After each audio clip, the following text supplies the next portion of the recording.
Welcome back, Chiefs Kingdom. Hope you had a good Christmas. It's been a struggle for us the last couple of days, but we're here and we're getting ready for the season finale for the Kansas City Chiefs. I'm ready for it. We're going to talk about it. We're going to answer your questions. This is Daniel Harms. I'm Ryan Tracy. Happy New Year to be it. I like the way that you put it, FLDB, so I wanted to get you up there right away, folks. I hope you're ready for it, and I hope this is going to be a good holiday for you. I'm looking forward to it. Tonight, questions are answered. We're going to give you our real takes, no matter what. We're going to answer almost all the topics. A lot of people are going to ask questions that are going to overlap. We're going to address the topics. Every super chat gets an answer, and we are going to dive into it here because I know this is a different night than we usually do Q&A. So yeah, just going to get into it. So Micah asked, do you think that Dallas cutting Trayvon Diggs today makes it more possible that Jerry's more interested in trading for McDuffie? And I do think that certainly is an interesting way to look at it. I think Dallas honestly needs some help in a number of ways. I think it's going to be determined by what they make a decision on Eberflus first. But certainly anybody who's parting ways with a guy that used to be a signature star at their cornerback position would make anyone more interested in Trent McDuffie. I just don't think you're going to get the value for him that we would have gotten last offseason. Yeah, so I mean, it's always going to make, I think, a team that has a need at corner more interested in a corner that might be available. So when we're looking at that situation, sure. But I think when you're also, like you said with Eberflus, he probably wants to play more man coverage. So Trent McDuffie gives you a leg up there because he's better than Trayvon Diggs as a man coverage corner. Diggs is a worse Marcus Peters in the sense that he prefers to play off ball and eyes on the quarterback and only trigger downhill. That's really the only thing that he played, the only thing that he did well the years that he was good in Dallas. So I think it's always going to make things more interesting for someone who has extra draft capital to be able to maybe make a trade in that regard. So sure, why not? Also, I've seen multiple people talk about the clock in the background or the kitchen. I'm in a hotel, guys. So this is not where I live. But we are staying in a hotel right now. We're currently in the Philadelphia, New Jersey area visiting some of my wife's family. So that's what that is. And the fact that that's going off is just going to be something you're going to deal with. It might be distracting, but nothing that we can get done about it. So we're going to move on. Kellen, hope you're well. Any chance Caleb Downs falls to us? If so, are you taking him or are you still prioritizing D-line? I mean, there's always a possibility. And quite frankly, like I've been doing a lot of mocks. I think you guys know that. The truth is anything that we see in a mock draft now is conjecture because things are going to change quite a bit. And when I look, you can see all kinds of things to start with and see he couldn't let it go. He had to try, right? I don't think Downs positionally is a good value for the Chiefs in the top 10. He might be that good of a player. I actually haven't broken down any of his film yet. I think you have, so you can tell me. But positionally for the Chiefs, given the investment that they've made at safety, unless he is a side-to-side true center fielder that can then allow both Hicks and CRW to play up closer to line of scrimmage, I don't see the need in the top 10. What do you think? So I disagree, Nick. He's not just a box safety. He's used as just a box safety because that's where he's excellent, and his ability as a robber is fantastic. He can actually man up tight ends, and you don't see that in Kansas City. So he is the top-graded prospect on our board at Bleacher Report, heads and tails above everybody else. There's no real close prospect in terms of actual what he does. So I think that there's truth to what you're saying. However, Brian Cook is a free agent. Mike Edwards is not coming back next year. I would personally suggest that Connor is not on the roster, but he will be because he's under contract. So I don't think what they have done at the position should limit you from drafting Downs if he is the highest rated player on your board. I do think he has the instincts and tools to be a free safety. But he would be he's not a traditional free safety in the sense that he is just going to live on the top. One, the Chiefs don't play that way. That he would be like a cover three. I think he could play a cover three a Legion of Boom type safety in that sense. I think he could be excellent in that as well. But he can play anywhere you want him to. Box on the top, too high, cover 3. I think he can do all of those things. So it's really up to how the Chiefs value the safety position in terms of that. But I personally believe with Steve Spagnuolo as your defensive coordinator that if you're at 10 and he's on the board, it would be very hard to pass him up. That's interesting. I'll see if Veach agrees. I think there's a battle going on there, or at least a disconnection. So sure. I'm really interested to see what we learn in the next few months about how decisions are being made in a number of different ways. Brad, Traylon Diggs, would you sign him to the Chiefs next season because of the Spag scheme, which does fit? And my problem with him is he injured, or is there a younger or getting younger at cornerback? I would bring him in for a visit. I'm not convinced that he's healthy. And as you said, Dan, it does allow him. I think he's best in space coming forward. I don't think that he is a man cover the way that Spags instinctually wants to play. But if they're stuck playing more zone as they did this year, there could be a fit there. You just got to get your hands on him and see him on your practice field as far as I'm concerned. Yeah, I don't have any issue with bringing him in and seeing what you got. You can't claim him, obviously, but if he's a free agent, you can at least probably get him to a futures contract at this point. There's still time for that. So I don't know if it would be something that would work out. He would have to be willing to play a little bit more. I think Dan's saying he would have to be willing to take a lower end contract. Yes. Dan's breaking up a little bit. Hotel Wi-Fi isn't what it's cracked up to be, folks. So sometimes we'll have to just let that reset. It is what it is. There we go. Okay. Yeah, there we go. Ryan is right, though. Okay, good. I don't want to put words in your mouth, just making sure. Mike, if Kelce announces his return, do you think that Isaiah Likely would still be interested in signing in KC? I don't know if he's interested now, so I can't say that he still would be. I think Kelce's return or absence doesn't make a difference. If you're the level of player that Isaiah Likely is, they're going 12 personnel a hell of a lot more than they did this year. It will become more of a staple, and you will see that transition to post Kelce life with him. So if I were him, I would see it as an opportunity to not have to be the man in Andy Reid's system the first year and to learn from a Hall of Fame damn tight end.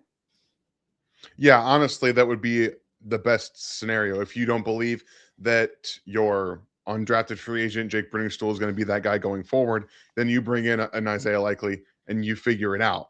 Because that's, again, you want to have something in place because they don't have one. Unless, again, I'm still going to believe it's Jake Briningstool myself. I'm going to keep believing that until it's the end of the time. So that's how I feel about that. But at the end of the day, you want to have something in place if you think that Kelce's coming back and you don't think that Briningstool is someone that can do that. Yeah, I agree. Dan, can you do a short video showing Worthy's good route running versus man coverage against good DBs? I'm not doubting you. I just want to see it. Also, why is he constantly fully stopping his feet near contact? So to the second part of your question, I don't necessarily think he's fully stopping his feet all the time. What he's trying to do is change direction, right? If you're going one angle and you're trying to stop and go back the other way because everyone is closing on you from that angle, you're trying to create space for yourself. So he was able to do that a little bit better last year when he didn't have the ankle injury. But when you stop and you're able to change direction one time and then you have to stop again and your ankle hurts, it's harder for him to explode out of that break or out of that stop. So there are times where, I understand. I also don't necessarily think that he's given the best effort when he's on the field this season coming back from the injury. So there's that as well. And I have posted multiple times on Twitter, but we'll be doing some wide receiver work this offseason for you guys for sure. I'm going to be doing a lot of extensive research this offseason with wide receivers, Andy Reid's usage of wide receivers, and why we are seeing some issues against man coverage. I'm going to try and dissect that the best I can with how much I'm learning this offseason, you guys. Yeah. I appreciate that, and I'm looking forward to it as well. Brad, are you guys going down to Mobile to see some good players this upcoming draft for the Chiefs? And I do like the free safety from Ohio State for this defense. I am still trying to figure that out, whether I'm going to make it to Mobile this year. This is my daughter's senior season club volleyball. She's being recruited by a number of pretty decent schools that we're trying to upgrade a little bit. So I'll be traveling with her for quite a bit, but there is a possibility. We'll see if this tournament gets canceled or not. It is possibly going there. If not, Dan, are you going to Mobile? Do you have other plans? Nope, I'm going. I will be there. Okay. And either way, we'll be breaking it down for you. I did a lot of work over Christmas. I've got 4 or 5 edges done, at least my preliminary. Obviously, I want to see bowl games, et cetera, on several of them. And so I'm starting to get a feel for where you guys want to go and what you need to know. And that is the fact that there are not many Spags type edge rushers in this class. And those that are don't produce shit. So it's going to be a long off season, folks. We're going to talk a lot of pass rush because we're going to be searching. That's the best answer I can give you right now. Info. Should we try Wanya Morris at guard next year or draft a guard in the mid to late rounds? Anyone but another year of Caliendo. I'm done. I'm out on Morris. It's over. Caliendo's over. His name is Hunter Norzad, and I think he's the heir apparent. Do you disagree? No, I think you're absolutely right. But I also think that there's no reason you shouldn't be drafting offensive linemen, whether it's tackles that you might be able to project inside, but there should be an offensive lineman or 2 drafted every single season. You can't have enough with Patrick Mahomes as your quarterback. Absolutely. That means tackles too. I'm not as ecstatic about Hugh Godrich's performance as a lot of people seem to be. So I think that they have 3 under contract for next year. You need to have a 4th, and you need to have a 5th on the practice squad. So there's plenty there that you got to do.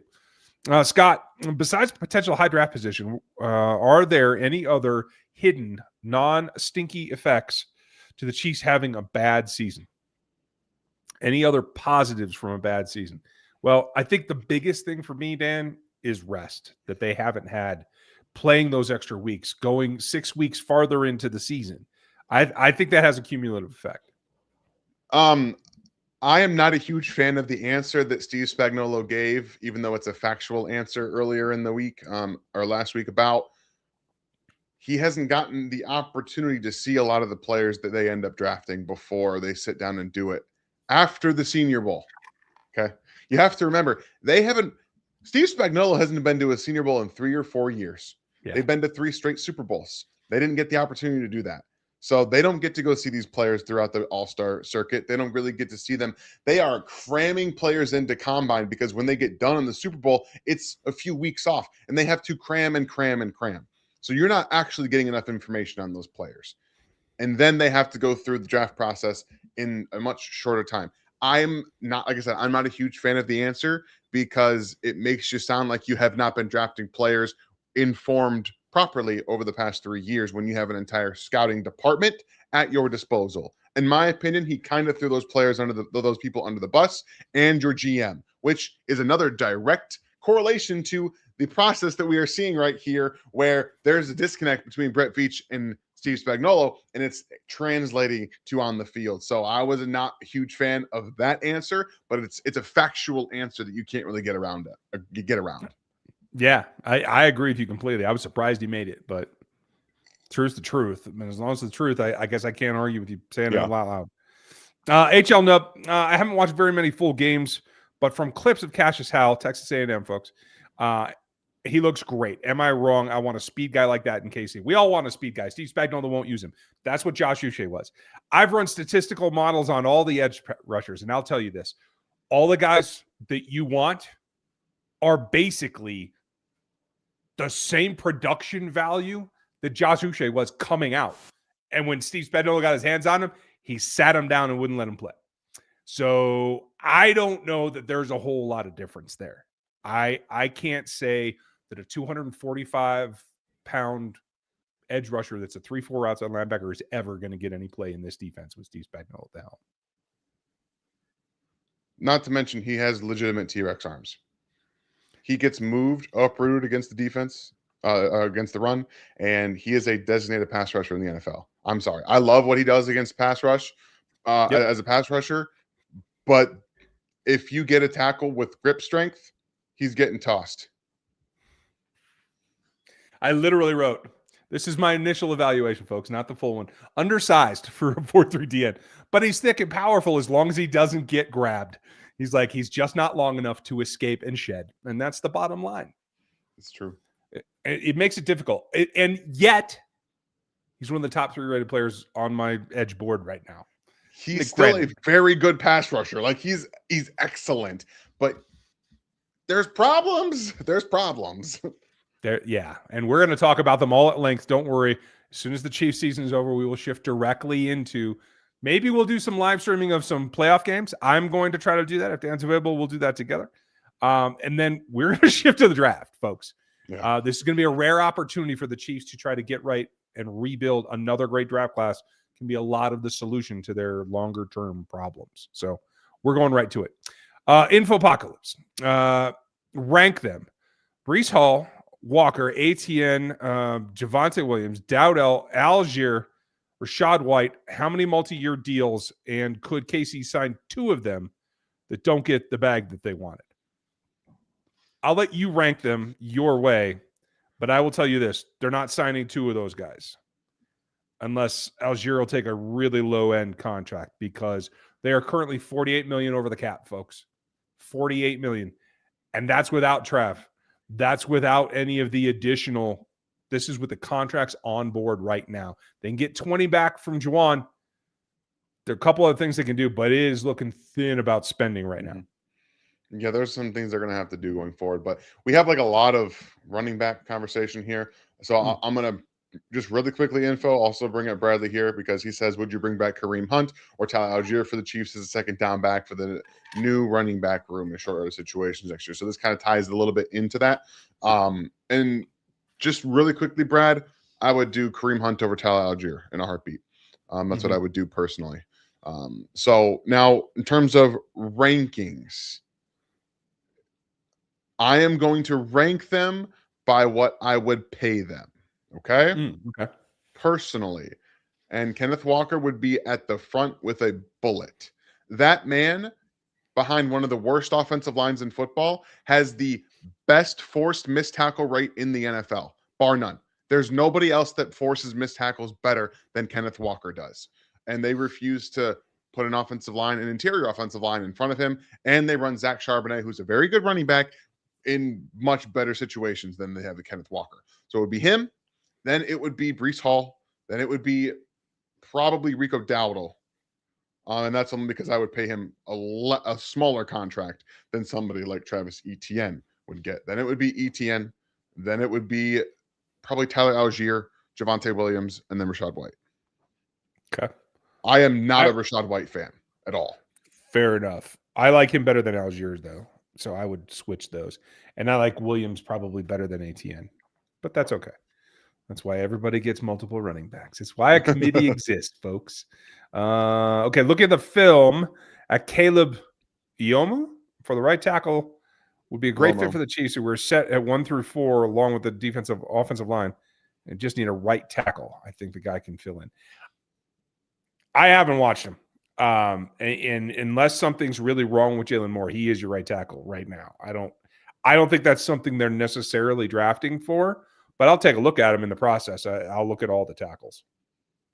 So right now, Caleb is Brandon Thorne's 4th rated tackle in the class, and it is a down year. So he got a 2nd round grade from Brandon Thorne. That is something to consider. Also, tackle tax. Okay. Every year, much like quarterback, there is a tackle class or tackle tax just as much as there is a quarterback tax. So they are going to go a little bit higher. I don't think the Chiefs would be drafting a tackle that high when they probably see Isapole and Jalen Moore as options at right tackle. Maybe they'd be looking in the middle rounds for that. So I don't mind the idea if they didn't have other needs that are going to be better values where they are drafting. I agree with you. That's going to be the hard part. A lot of challenges here this year, folks. Yeah. Real talk requested from Scott. Will Casey actually let go of any of these coaches who have underperformed, or will Andy Reid be too stubbornly loyal to make an honest change?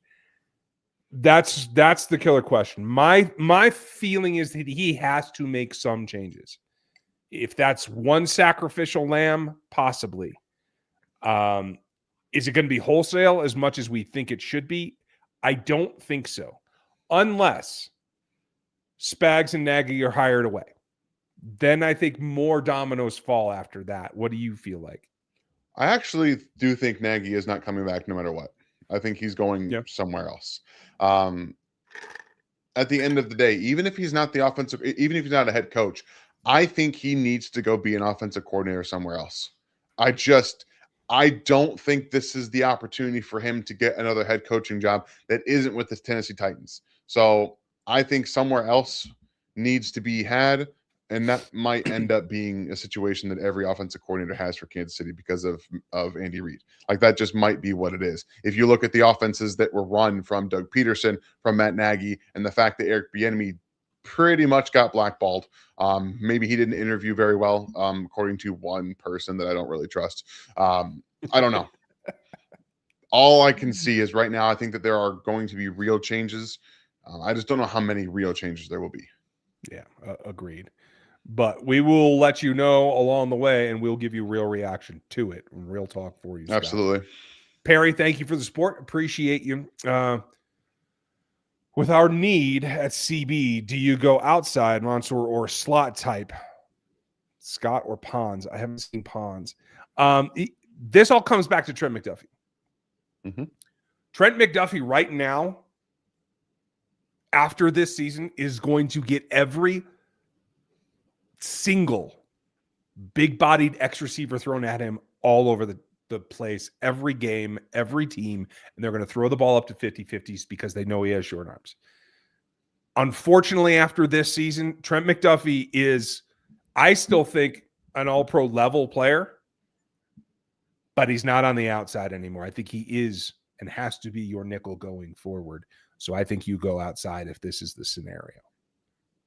Yeah, unfortunately, I mean, I would still play him outside. I still believe he's that good of a player. And I don't even think he played that bad outside this year. I think he got a couple of poorly tough games, timed things. Yeah, just a couple of rough games.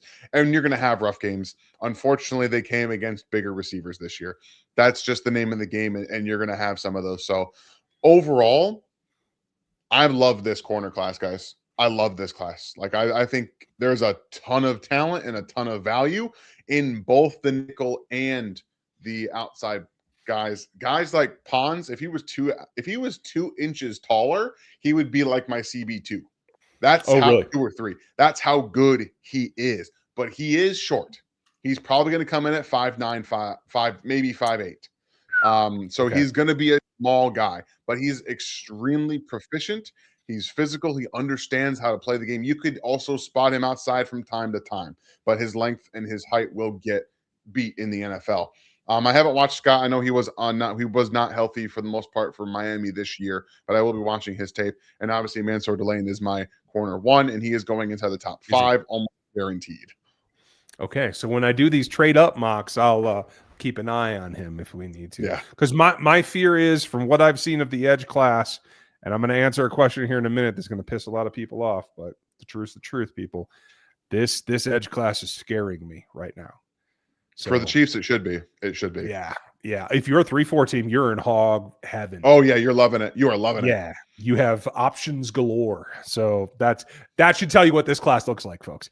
I've done drafts where Reese, Downs, Falk, Bailey, Woods, and Bain, plus 2 offensive guys, have fallen. Who would you take and why, or trade down for more picks? You're talking about trading from 9. I know personally of 2 teams in this league that have Bain as a second rounder because of his T-Rex arms.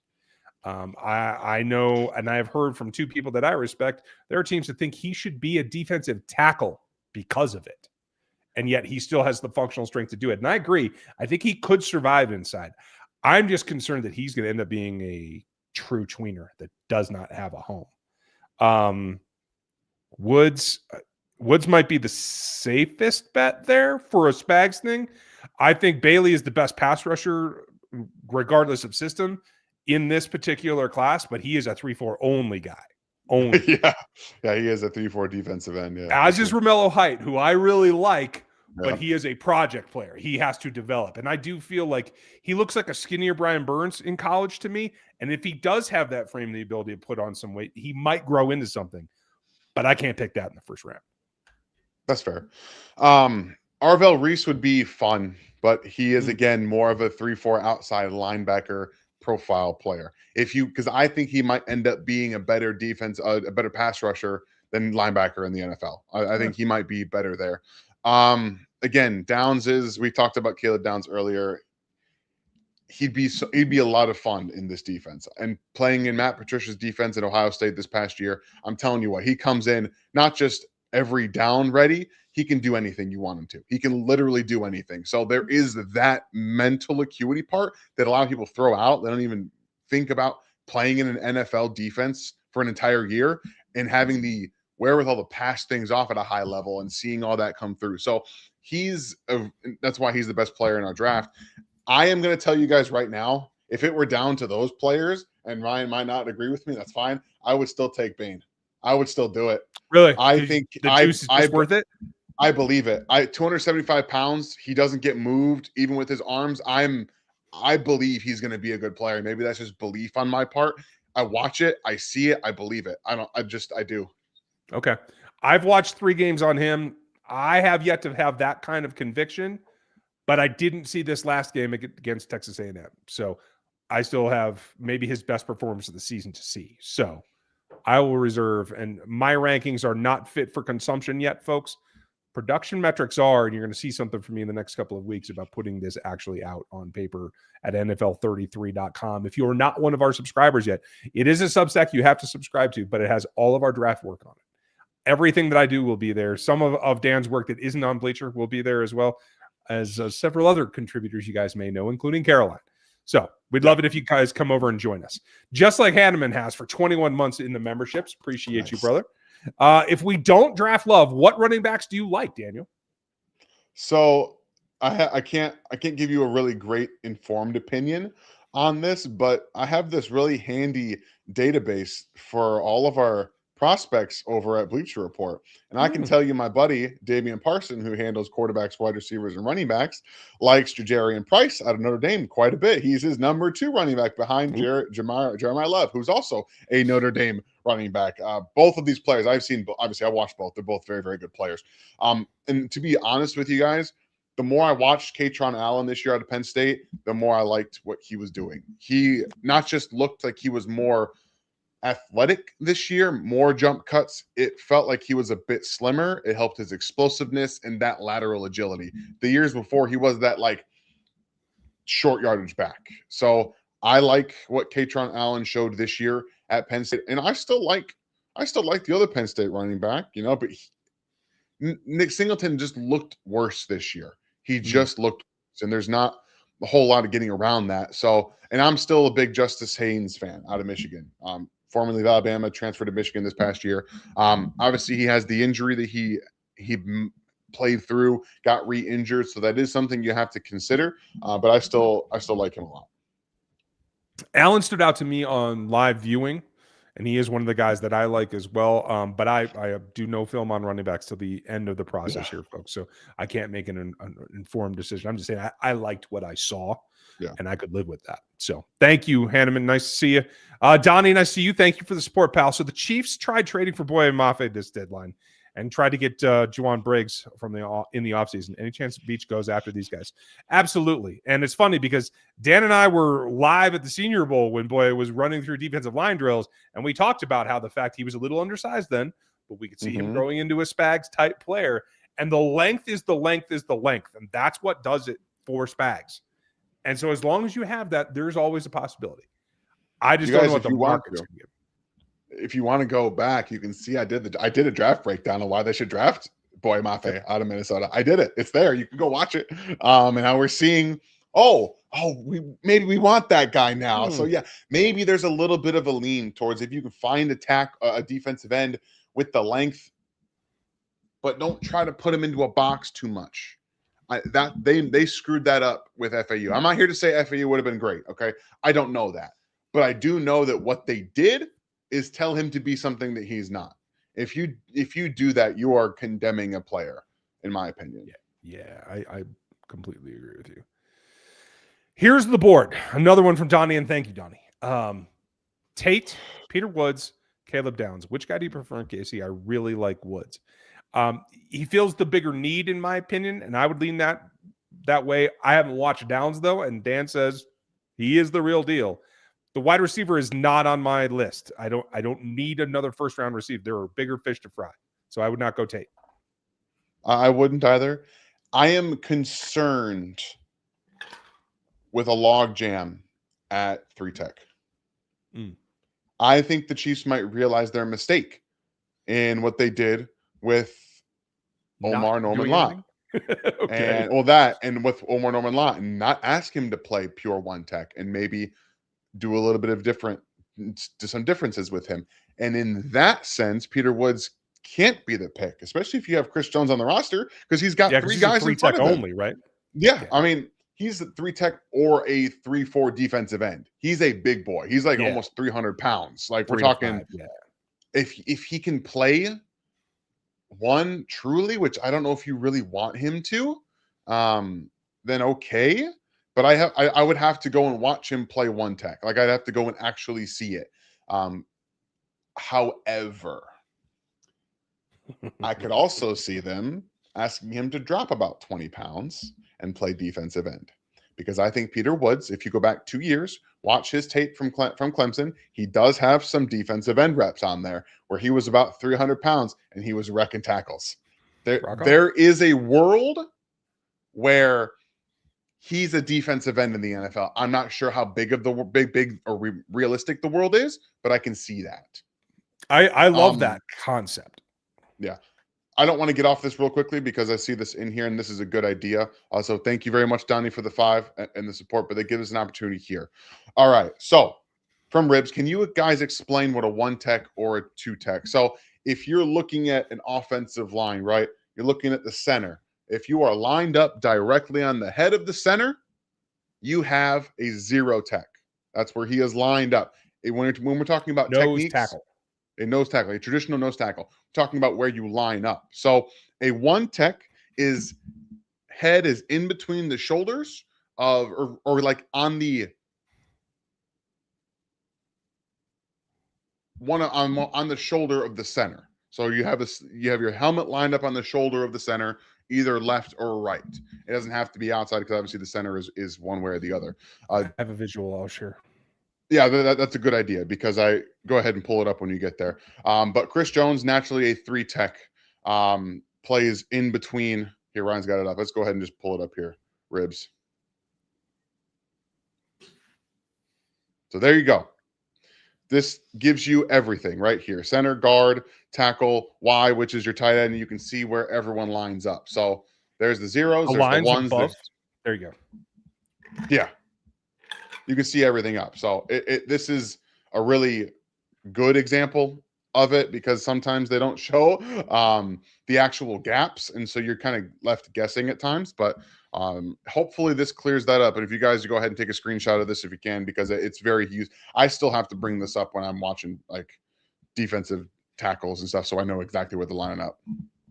The key differential for what you want to watch for the Kansas City Chiefs is they don't run a 0 because they're a four-man front. So even when you're on a serious under alignment, you're still not going to a 0. They're going to go to a 1 technique where they're on the outside shoulder of the center. So they're giving themselves more access to that A gap rather than having to cross his face to the opposite. But the same is not a 1 tech is not the same thing as a 2I. A 2I is the inside shoulder of the guard. So it's literally the other side of that gap that your helmet is lined up on. So I know for a lot of folks, it seems like it's minuscule alignment differences. It changes the angles of the offensive line blocking, and it is significant. I like the kid from Oregon to play a 1 tech. I think he's got a little bit of pass rush moxie in there. Like he owns that A gap. I don't care where he's aligned. 2I to 0, he owns that stuff. And that may be the answer to the point that you were trying to make as well, is if you're trying to get more 3 techs, get a true 1, and that alleviates part of your congestion. Yeah, that's fair.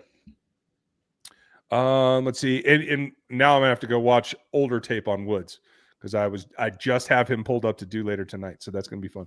Okay. Britton Robinson, thank you. Appreciate the 2 spot. Players around the NFL that you would want to highlight, meaning as options in Kansas City. I'm not sure if I'm reading that right. Yeah, I don't know, Britton, exactly what you're looking for. But if you're talking about just like doing film breakdowns, I would love to do film breakdowns of other players in the NFL. Unfortunately, putting them on this channel would get almost zero interest. I'd love to be able to, but If I you don't know guys if will there's much watch it, interest we there. could try it. Maybe we'll give you a Absolutely. couple of like small clips of guys who could be potential free agent possibilities, like the interior defensive lineman, like Briggs. I know they wanted Briggs. There's a couple other guys out there. Ridgeway's out there. I do like what he does at times as a role player. Yeah. We have plenty. I'm not going to go too deep into the D-line free agency. Sorry. Steven, thank you for being a member and thank you for your support. And thank you, Britton. Sorry. 10-year anniversary tomorrow. And the fiance and I have no plans. I live in Fort Collins. Any nice restaurants, Ryan? We love Silver Grill. Silver Grill is great. I do like that. If you're willing to come down a little bit, if you like seafood, Jack's, there's one in Boulder, there's one in Denver. Those are excellent. If you're looking for steakhouses, I stay away from the big Broncos players steakhouses. I think they're mostly all crap. But there's one way south in Denver called Perry's that's pretty damn good. If I had to spend my money, that's probably what I'd do.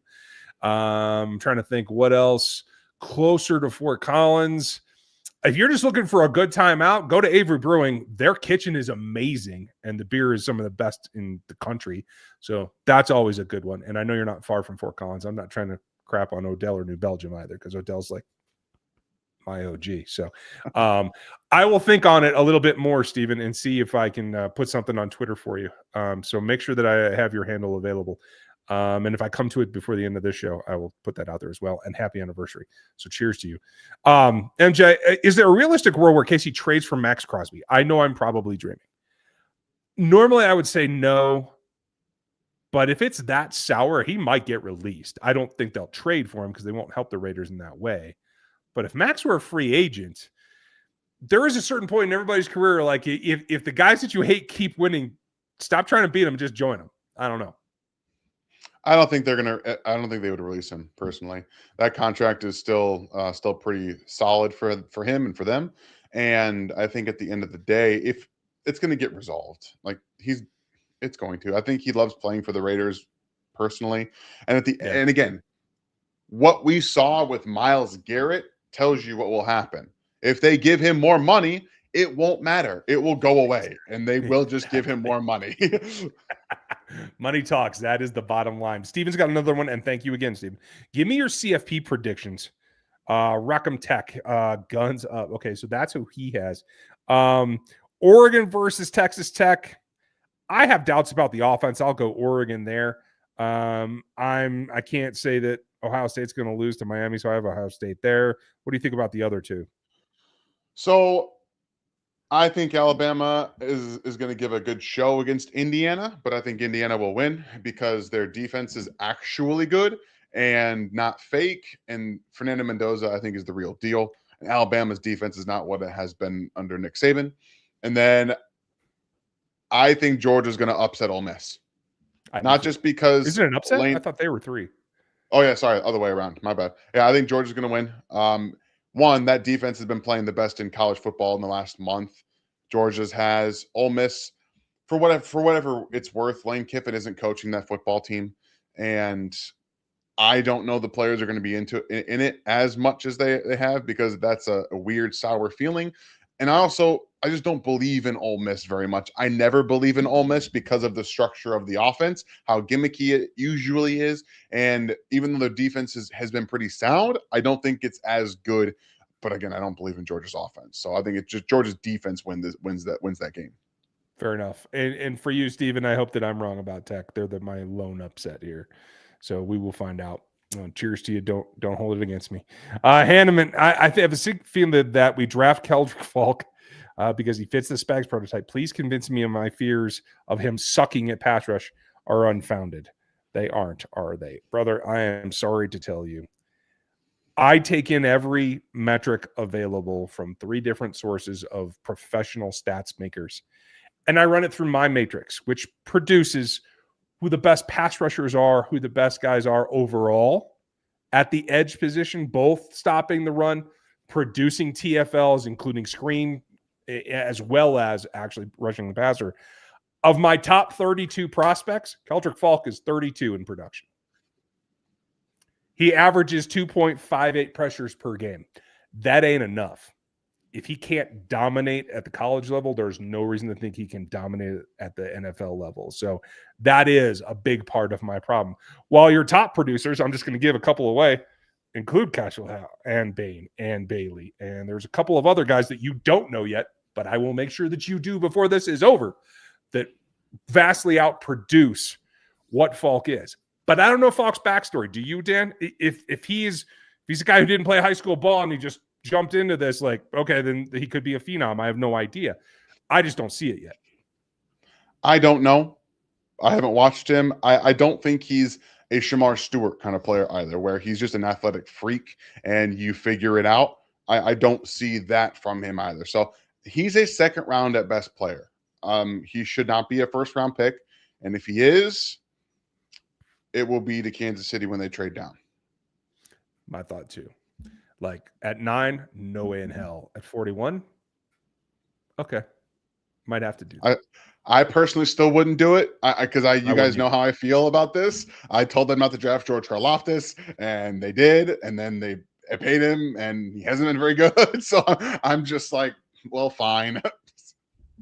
I find a way to use him. Go to a 3-man front. I don't care. You have to get after the passer. If that means you have to change the coordinator, maybe you do. I don't know.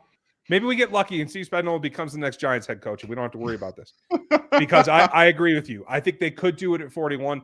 I don't think they should, because nothing says that the long, powerful edges in this class or any other class for the last 3 seasons were the guys that you had to have to go get the quarterback. Yeah. 2.42 on average so far this season for quarterbacks getting the ball out.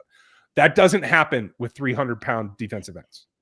And hopefully they're seeing that too. That the Chiefs are saying, look, quarterbacks are getting rid of the football super fast.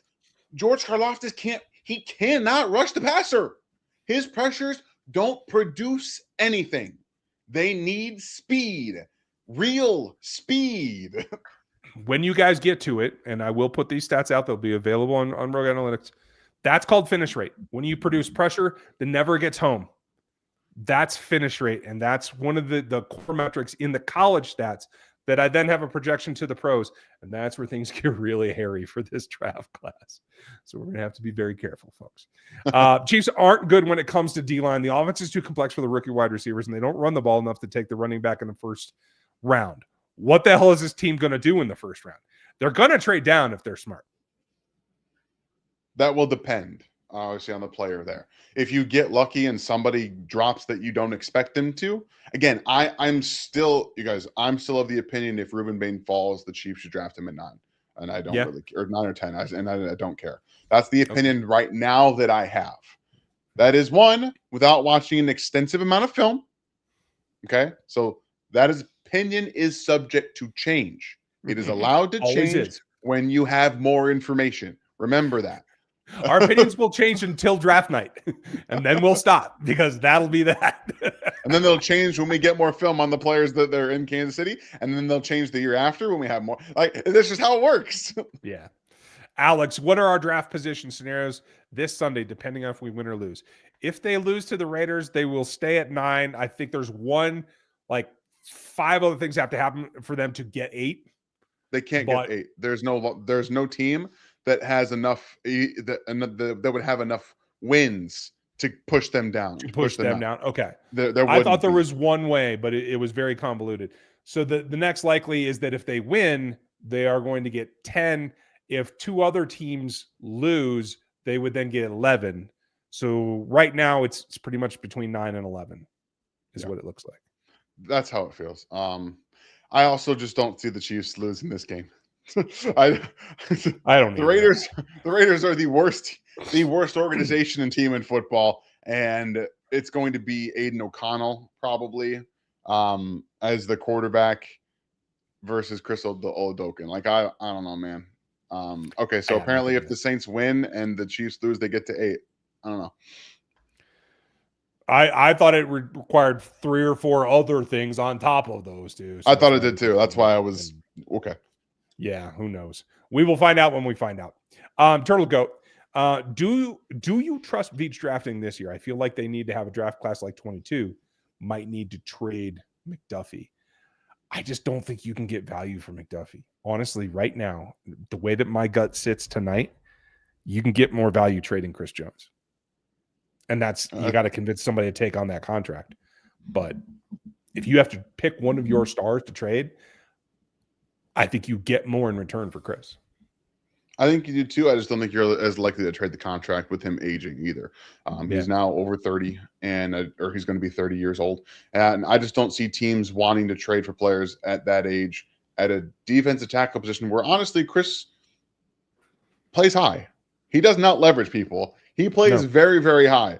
And we've seen that become a problem. So I feel like that's a lot less likely to happen. I still think you can get a decent return, a first and a third for Trent McDuffie, even with the injury myself. But that team also has to take into consideration that they would have to extend him. That's where the problem becomes. Yeah, the problem comes in. It is convoluted. They have to take care of Mahomes first. They have to get some cap relief with Juwan and maybe Mahomes, and who knows what's going to happen. Got to figure all that out. My guess is it's not much of a market for either of them right now. Christian, appreciate you. Thank you for the support and being a member. Would you take Mesidor in the first round if he was there? I really like what I saw against A&M. I don't know who that is. I think he's the opposite defensive end in. Oh, Akeem? Okay, I thought. Yeah, Akeem okay, Mesidor. I had a different name for him. Sorry, my fault. In the first round, I've only seen him as a function of watching Bane film, so I haven't looked at him every single snap. I think he's a good player. I don't know if he's a first round player. He's also 24 years old. Oh, is he? We're talking about a 24-year-old player who's dominating young players. That always is something that I see as a red flag personally. If it's taken you this long to get good, sometimes it works out, but also, are you good because your technique and is sound? You're just more powerful than all these players, or are you dominating because their technique is bad and yours is just fine? Yeah. Is it more a comment on them? In fact, he's 24.7. Yeah, so he'll be 25 at the start of next year. Absolutely not. I probably wouldn't take him until the third, maybe the fourth round. That makes sense. Yeah, that's difficult to project. But especially as a bookend, when you know you need multiples, he might be a really nice steal. What do they have? 108, something like that. That might be a good spot for him. So hey, that could work out really well because I do think you need to put numbers against edge. Yeah, I agree. Black and Gold, thank you, and thank you for being a member. And sorry, I messed that up. I had Esador in my head, not Mesidor. So cheers to you. Any chance Casey trades out of the top 10 for more picks? I think it's more than 50% likely that a guy they want is not there. And the question is, how much do the quarterbacks give them an opportunity to trade out? I think it's probably the best thing for them. If there's going to be a team that wants to come up and get a quarterback, let's say Ty Simpson plays really well against Indiana and they win, okay, and win because does well. Yes, win because of Ty Simpson, and he has a good offseason, right? That can vault him up because I think that there was some late or middle first round buzz for him early from Dane Brugler. As you guys see, I'm not trying to knock him, but every time that Dane gets something on a player that he really likes, he tweets about him, he talks about him on his podcasts, and then they play bad. It's like a jinx. It's not fun for these players, but Ty Simpson had some buzz, and then he had an entire reversal. He has not played very well, but I do think that if he plays well against Indiana and they win because of him, and then he has a good offseason, he could be a player that you could see going in that spot. Kyle, thank you for your membership, being one of us, and this one. 87 returning, question mark? Don't know. Trav, you've been great, but now move on. By my eye, 2 losses is your direct result of bobbled Kelsey passes. That's fair. He's caused more harm than good this year. Retire with dignity. Wow. I understand where you're coming from. I'm just having a hard time saying that out loud. Only because everything else was falling apart too. But I agree with you. The concentration was not there. There were issues. If he can fix that, I'd have him back myself. I'm totally fine bringing him back, even with some of the lapses. Because I'll be honest with you guys, I just didn't see that he. I don't think that those singular moments cost football games. Do they suck? Absolutely, they absolutely do. And no one wants to see him drop a touchdown here or drop the pass there, things like that. No one wants to see that. But in those games, was the offense playing well? No. Against the Eagles, no, it was pretty awful. And again, the plan matters. They expected Xavier Worthy to be such a huge part of the offense and healthy part of the offense, and it was going to run through him while Rashee Rice was on suspension. Then he gets hurt, and they have to completely adjust their plan. So, yes, he needs to have a little bit more concentration in the catches.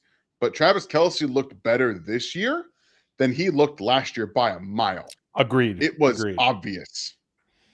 I completely agree with you. And hopefully that availability to train is still there. And with these extra 6 weeks off, correct. I hope that makes a difference and allows him to rest more and still get married and do all those things, right? Yeah. Thank you, Kyle. Appreciate you. Ruthless, thank you. 14 months back in the memberships. And I know you've had a stint before, so cheers to you. Yeah. I'm a huge John McCoy guy. I really want the Chiefs to draft him. How would he fit in the system? I haven't seen him yet, Dan. Have you? Jermon McCoy was my cornerback 1 coming into the season. He tore his ACL in January last year. So when he was ready to go this year, I have a theory that he chose to not play football this year. That is my theory, because Tennessee kept telling us, and I have a source through Damien that says that he was ready to play football a few months ago, and he didn't play. So I think he's ready to go. I think he's healthy. He's going to participate. He already declared he's going to participate in the combine and stuff like that. So we're going to see him on the field. And to answer your question, he would be beautiful in this scheme. Beautiful. He's physical. He's aggressive. He can play man. He can play zone. Sticky man coverage. He has that lateral juice that does not allow guys to separate from him. He's like Noah Williams, but taller and with more juice, more lateral juice, more real explosiveness with athleticism and length. I mean, Noel is all of those things, but this guy is a better athlete. He's faster than Noah Williams is, and he's as good of a tackler, if not better. Let's hope that he fully recovers by the combine so we can see that. I would love to get my hands on an athlete like that. KB, appreciate you. Thank you. Your thoughts on Troy Aikman comments about teams failing young quarterbacks. Some are bust because of poor coaching. Happy 2026, and happy 26 to you. I don't necessarily disagree. I don't recall hearing the comments. I definitely feel like Trevor Lawrence has come around because they gave him an absolute shit coach, was all about him and not the program. I do believe that they did Bryce Young wrong in Carolina. I just can't say that's happening across the league. There are some instances. How do you feel? It's case by case. I'll tell you right now, the Colts failed Anthony Richardson. I don't know if Anthony Richardson would have been good in a different situation, but I can tell you that they absolutely failed him coming into this year. I have it on good authority that Shane Steichen was never giving him a real shot this year. It was always going to be Daniel Jones. And then he got hurt, obviously, so it didn't matter. Caleb Williams almost got the shaft because they came into the season knowing they were going to fire Matt Eberflus. They knew that.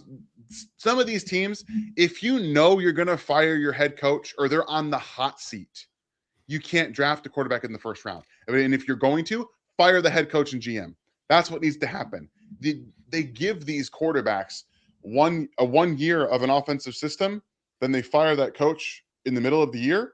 have to learn a new offense, and then they bring in a new staff. You have to learn a third offense going into your second year. That is not a recipe for success for anybody, much less Caleb Williams, who we are seeing now finally start to get it with Brian Johnson, with Ben Johnson at the helm. So there are obvious, I think, organizational failures. I also think, unless you're doing what Josh Allen did in his third year, coming out of going into his third year, he retooled his entire approach. He retooled his release. If you are seeing the obvious problems in your own game and actively work really, really hard to fix them, then you're going to end up fizzling out or lose because of those situations too. So it's twofold. You have to be willing to do the work on your own to fix the individual parts of your game, but the organizations have to be willing to see what's going on. If we are going to fire this coach, just do it now and then bring the young guy in. Yeah, I don't disagree.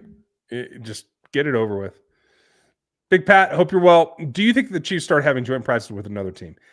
I don't think Andy wants to do that. I don't want to ever hear that we don't practice against them because their offense doesn't run the ball. I agree with you. I would do it. And I do think it has a bonding effect. And I do think you get a little bit of an idea about who's ready to go to war in training camp against a regular season opponent. I just don't think Andy will ever do it. Ever. Because he runs the toughest training camp in the NFL. He thinks that's enough. Yeah. Donnie, thank you. Appreciate you again. What is ERFA versus RFA in NFL free agency?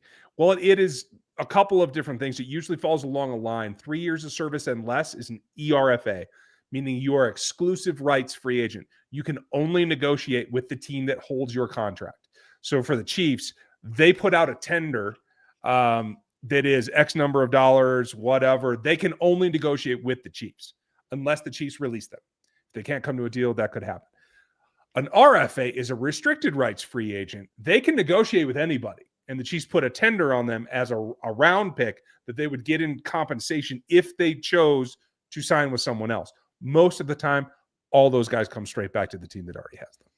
It is very, very rare that they jump. So it's minutia that I think the NFLPA has in there for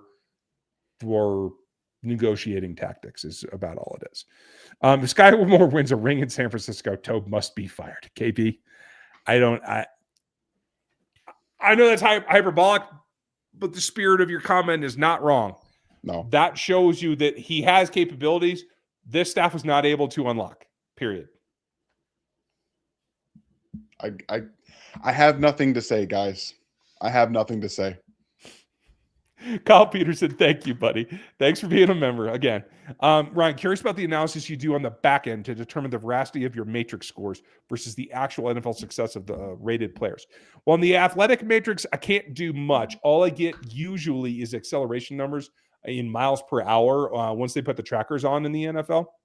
But that does correlate down to speed. And sometimes I get a little bit of lateral movement from the dots. The data's there. Zebra won't share it. The NFL doesn't share it. It's not an NFL R scrape. So I can't find it very readily, but I do try to do kind of an eyeball analysis when I do get some of those leaked numbers. In terms of the production, I have two models, one for the college game and one for the pro game, and I put them on the college class, but they're redefined every year. They're tweaked every year by what the second year, in this case, edge rushers, and the third year edge rushers do to see what did their production become and where did I have them before? Were they able to replicate? Were they able to change? Or were the guys that were really good in college that just fell off the board? I do lateral comparisons there to kind of keep continually evolving all of my matrices, especially on production, because it is a little bit more volatile than the athleticism is. Thanks for the question, though. And I do have that outlined in some of my materials so that you know that it is every year is a new version of the overall, but it's very minuscule tweaks to try to make it just that much more accurate. Honestly, from when I started in 2012, the athletic matrix has evolved. Tyreek Hill was the guy that busted it. He busted the matrix. I had to go redo the math on a number of things, particularly lateral acceleration and deceleration because of him. So thank you, Kyle. Appreciate you. BG, thank you. Dan, are you growing your hair out there, buddy? No, You going it's mullet? been too long. It's been too long. I gotta get it cut. It's a It's just military too family. long at this I point. don't see long hair coming in. It's not. No, and absolutely not. It's just been one of those things I just haven't done yet. Fair. Michael, we have to get a pass rusher in the first round. Do you guys agree? I mean, it would be great. It's imperative to get a pass rusher. If they're just not there, they're just not there. And if there's better prospects that fill other needs, you have to consider that, in my opinion. You can never go into a draft where you are pigeonholing yourself into one position. You can't do it because you will end up worse for it. I still believe the Chiefs did that with George Karlaftis. They said we're going to draft him in the first round no matter what. We don't care. And then Trent McDuffie started to slide. And they said, "Oh, we have to go get him because we didn't expect it." You can't be expecting. Again, I also had Trent McDuffie going at like number 12 to the Vikings. Okay, I had that in my mock draft, like that was going to happen. So you can't go into a draft thinking you know exactly what's going to happen. You have to be prepared for everything. And if you believe you're going to draft an edge rusher no matter what, you end up with a guy that you are high on it and probably nobody else is. It happened with Breland Speaks in this exact scenario, and it happened with McCole Hardman. So those are your tales to be wary of. Thank you. Alan, good to see you. Good day.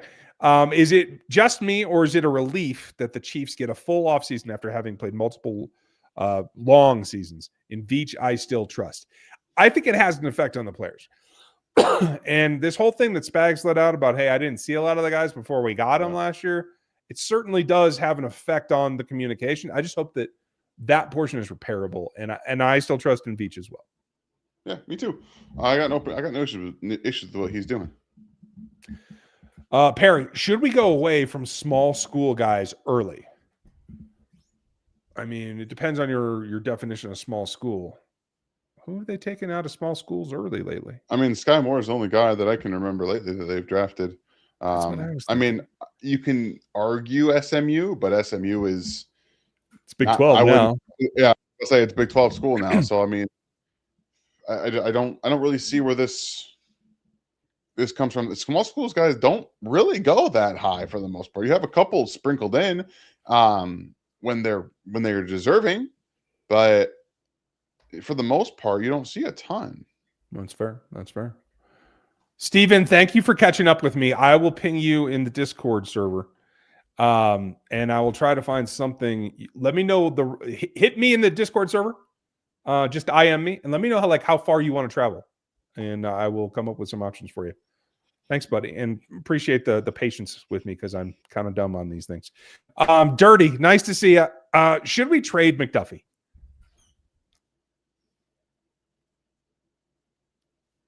If you can get first round pick for him, plus you have to consider it. I don't know if it makes you better though. Yeah, that is the thing, right? If you're going in the next year with Jalen Watson back, Noah Williams as your other starter, and you don't have Trent McDuffie, you're counting on a draft pick, right? Can you reasonably say to yourself that you're a better cornerback room than you were this year? I don't think you can. Can you tell yourself, if you squint hard and see the future, that you better value-wise and possibly in the future? I think you can. And again, I love Trent McDuffie. I love Trent McDuffie. He is a fantastic all-pro player. I love him. But you have to now consider with $48 million against the cap and a big contract that he is going to be earning somewhere in Kansas City or somewhere else. Is it worth what you're going to have to put yourself through to do that? So while I love the player and I will fight for the player, I love Trent McDuffie, would love to have him in Kansas City. I do think if you get a first round plus for him, you trade Trent McDuffie. Yeah, you have to look at it. I appreciate you guys being here. I appreciate all the comments. This is probably the best way to say it. Yes, it is. What a year. Yeah, I mean, that covers it. And Tracy, don't worry. The replay will be up momentarily. Happy New Year to everyone. I hope that you guys have a safe and wonderful holiday. Enjoy yourselves. enjoy the hangover if you get there. So take it easy a little bit. But we will be here for you for football. And as we get done with this hellacious season, we will move into what the Chiefs do next. Tracy had one at the last second, so let me get that real quick before we sign off. Did you guys talk about Max Crosby? I heard he might be traded. We did briefly. I don't think that the Chiefs would trade for him. Don't think that the Rangers would trade to him. But if he were cut, possibly that might be fun. Alan had another one. Do we see a Mahomes Hill reunion next season? There must be watch every week. Happy New Year, Rogue Nation. Thank you. I don't think Tyreek's coming back here, folks. I just don't get that feeling. Oh, interesting. From the organization. I think if he's cut, he will be in Kansas City the next day. I personally believe that. Okay. I hope you're right. I was like, maybe that's me wanting to believe that. But